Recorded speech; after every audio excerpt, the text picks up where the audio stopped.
काला जादू किया है और ये कह रहे कि दादाजी इस पे चढ़ गए थे। तुझे क्या लगता है? भाई मैं तो अभी पढ़ना ही स्टार्ट किया है न्यूज़, पता नहीं क्या आ रहा था, मैंने तो रील वगैरह देखी उस पे आया था, मैंने तो अभी पढ़ना शुरू किया है। क्या क्या होता रहता है भाई, कुछ भी हो रहा है। ये 11 लोग एक साथ सुसाइड कर लिए। मेरे दादाजी ने भी बताया था कि गांव में कैसे किसी की डेथ होने के बाद बड़े बेटे पे आत्मा चढ़ जाती है। मुझे तो पक्का लगता है कि कुछ यही सारा सीन है। और भाई सो शॉकिंग, मैं तो कभी बिलीव नहीं करती थी इन सब चीज़ों पे।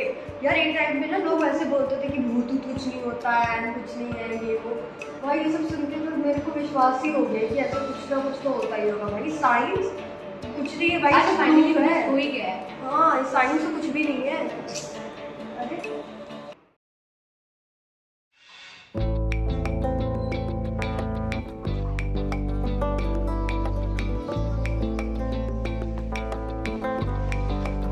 तो आज हम लोग, तुम दोनों क्या बातें कर रहे हो मुझे भी बताओ। मैम आपको पता है वो बुराड़ी वाले केस में भी क्या क्या हुआ है? वहाँ पे 11 लोगों ने एक घर में एक साथ सुसाइड कर लिया। और कुछ लोग कह रहे हैं कि उसमें आत्मा भी चढ़ी है। आपने न्यूज़ नहीं देखी? ये देखो न्यूज़। तुम लोग इतना श्योर कैसे हो कि ऐसा क्यों हुआ होगा? मैम आप खुद बताओ, 11 लोग एक साथ सुसाइड क्यों करेंगे? और कोई उनका मर्डर करेगा तो वो लोग क्यों नहीं रिटेलिएट करेंगे? और 11 लोगों में कोई तो सेंस दिमाग होगा ना। अगर एक को मारेगा तो दूसरा को बचाना है। कुछ तो हंगामा हुआ होगा, शोर हुआ होगा, किसी को भी सुनाई नहीं दिया आसपास के पड़ोस में, तो मर्डर तो हो नहीं सकता। और तुम लोगों को ये सब कुछ पता कहाँ से चल रहा है? मैम न्यूज़ चैनल से देखिए, पूरे दिन न्यूज़ आ बड़े रही बड़े है। मीडिया हाउसेस सारी ये चीजें पोस्ट कर रहे हैं। आज तक, एबीपी न्यूज़, बहुत सारे मीडिया तो आज ना बहुत एक इंटरेस्टिंग टॉपिक पढ़ते हैं। तो चलो एक काम करते हैं, आज मैं तुम्हें मीडिया ट्रायल बताती हूँ। तुम लोगों को क्या पता है इसके बारे में? मैम मुझे तो कुछ भी नहीं पता। अच्छा, तो तुम लोगों ने देखा है बहुत बार ऐसा होता है कि कोई मर्डर हो जाता है या कोई क्राइम सीन पे एक इन्वेस्टिगेशन टीम आती है। तो जब तक उस क्राइम से रिलेटेड उस टीम का कोई वर्डिक्ट नहीं आता है, उससे पहले जब मीडिया हाउसेस रूमर्स फैलाने लगते हैं कि ऐसा हुआ होगा, ऐसा हुआ होगा, चाहे वो बिलीवेबल हो या अनबिलीवेबल हो, लेकिन उससे ऑडियंस का परसेप्शन चेंज होता है। जो इन्वेस्टिगेशन टीम होगी उनका जो वर्डिक्ट होता है उसमें एक हिंड्रेंस कॉज करता है वो। तो ये सब जो मीडिया करते हैं किस लिए करते हैं? टीआरपी के लिए करते हैं। तो इसको बोलते हैं मीडिया ट्रायल। एक बात बताओ, तुम लोगों ने कभी भूत देखा है सच में? मैम ये तो रही मेरे बगल में।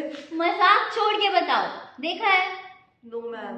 भूत ने देखा इसका मतलब ये थोड़ी कि मर्डर नहीं हुआ है, सुसाइड ही नहीं हुआ है। कुछ ना कुछ तो हमें सोचना ही पड़ेगा ना। अब हमारे पास एविडेंस नहीं है, अगर हम सोच सकते हैं कि नहीं है तो ये भी तो हो सकता है कि हुआ हो। ये भी तो हो सकता है, पॉसिबिलिटी है ना। अगर तुमने मर्डर नहीं देखा तो तुमने तो सुसाइड भी नहीं देखा, तो तुम उसकी तरफ ज्यादा क्यों जा रहे हो? अपना दिमाग लगा करके लॉजिक्स पे बात करना ज्यादा इंपॉर्टेंट है। और ये जो बातें करते रहते हो ना, ऐसे रूमर्स मत फैलाओ। अभी पढ़ाई पे ध्यान दो, वरना कल को तुम लोग भी ऐसे रूमर्स फैलाओगे टीआरपी के लिए। चलो बोर्ड पे देखो अब। India is a vast country with different cultures and backgrounds. यहाँ पे डिफरेंट मान्यता, परंपराओं की वजह से लोग अभी भी अंधविश्वास में भरोसा करते हैं। बुराड़ी केस में अभी भी कोई ट्रायल नहीं आया है। It's a ongoing case, but people believe कि ऐसा हुआ था कि वहाँ पे दादाजी की आत्मा चढ़ गई थी, लोगों ने सुसाइड कर लिया, काला जादू था, all because of media trials. लोगों को अब भी लगता है कि नींबू पार कर जाएंगे तो उन पे आत्मा चढ़ जाएगी। यार नींबू के साथ छोले भटूरे कितने सही लगते हैं। यार भूख लग रही है। चल कैंटीन चलते हैं। चल।